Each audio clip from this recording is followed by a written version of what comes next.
It was in 1866 that the first registered distillery in the United States began right here in the quaint town of Lynchburg, Tennessee. Now the most famous brand of whiskey in the world, Jack Daniel's is known for its consistency. But how, in the volatile climate of Tennessee, can that consistency not be impacted by the weather?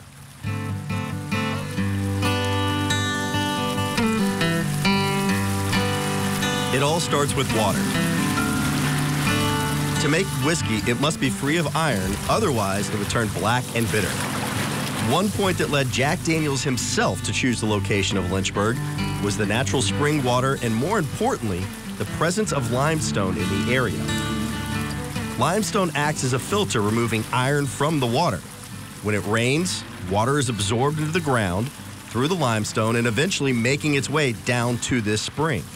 That cave system goes 2 miles deep into the ground. Inside that cave, the temperature remains steady. So that groundwater is going to leach down through the layers of earth. Someone who knows a thing or two about the cave spring, Jack Daniel's master distiller Chris Fletcher. Absolutely do that. Chris's roots with Jack Daniel's are deep, as his grandfather, Frank Bobo, served as master distiller from 1966 to 1988. 56 degrees, that's, you know, as far as I know, that's about the ground temperature here once you get so far down. Regardless of the temperature outside, whether it's 0 degrees or 100 degrees, this natural spring remains a constant 56 degrees. But how is that possible? Well, the answer lies in the shape of the cave. It doesn't allow cold air to be pushed out and replaced with warm air. That cave was known even before Jack Daniel even was born. There were people here making whiskey at that cave. So that cave system and that water, because of the quantity of it and the consistency of it too, sure, you know, people wanted it. A routine check ensures the water remains healthy. About every few years, we'll have people go back in and consider the health of it and everything, and make sure it's all structurally sound and everything. Part of Chris's responsibilities as master distiller, A little over 20,000 barrel capacity here, 7 floors. are ensuring the quality of everything is perfect. This is where every barrel comes in and out. After water, the quality of grain is a major component of what sets this whiskey apart, an ingredient we see directly impacted by the weather. If a region is drought-stricken, limiting or damaging a crop, Jack Daniel's will look as far as Canada and even Northern Europe to find its grains. Pretty tight specifications, even with our corn. It's #1 grade corn, it's cleaned. You know, we don't want to bring in #2 here and have to worry about, you know, fishing out sticks and stones or husks or whatever might be in there. We have very tight moisture content specs. We want a certain amount of starch in that corn, obviously, which is what will be turned into the whiskey. To make this spirit a true Tennessee whiskey, the special step of charcoal mellowing must happen. But it cannot be just any charcoal. It's a charcoal created on site at Jack Daniel's using hard sugar maple wood. To be a Tennessee whiskey, it has to touch that hard sugar maple charcoal. Also known as the Lincoln County process, the distilled whiskey is sent through 10-foot-tall tanks of self-made charcoal, filtering out impurities and giving the whiskey a smoother taste. Now it's time to age the whiskey by storing it in a barrel.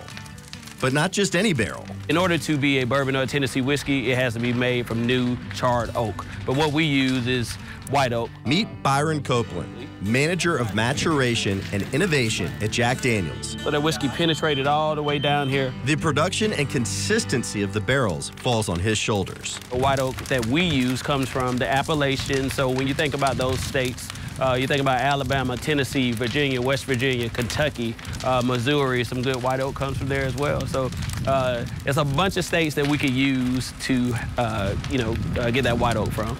With such a large region that grows white oak needed for this whiskey, there's somewhat of a safety net should one area be experiencing some sort of extreme weather.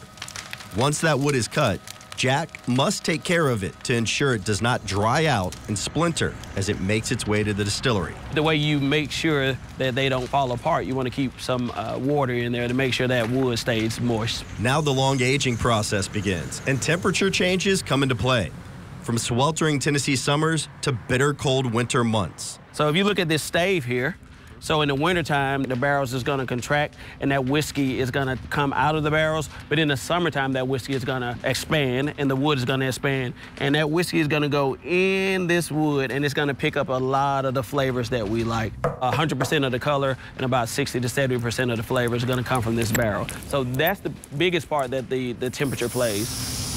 Yeah. So there's still some heat built up in that. Those great flavors include oak, vanilla, and caramel.